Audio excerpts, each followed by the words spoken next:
Foi um barulho muito forte, o impacto, começou a tremer tudo, né? E começou a entrar aquela poeira dentro da casa também, né? Dos tijolos, né? E nós ficamos sem saber por onde nós saímos. Aí eu chamei mamãe, vamos sair pelo fundo. Minha mãe falou, não tem como mais sair pelo fundo.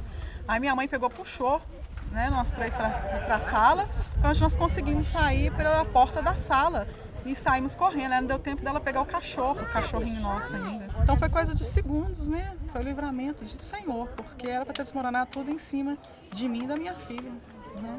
A obra, eu fiquei sabendo, né, que a obra estava embargada depois, né, que eles não tinham, né, licença nenhuma. Ontem, inclusive, chovendo, tinha um caminhão aqui, eles bateram lá mesmo naquela chuva, né, e eles estavam continuando com a construção, Olha, preliminarmente, para a gente ver o desabamento, foi possivelmente pelo próprio carregamento da estrutura, né? Não suportou o peso próprio.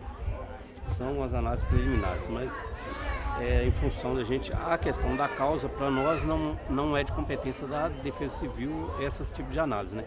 Aí a gente avalia em questão do risco, né? O CREA já foi acionado e para as ações aí contra o profissional, né, as informações, que tem até uma placa do CREA ali, né? Teve uma fiscalização no dia 27 de janeiro.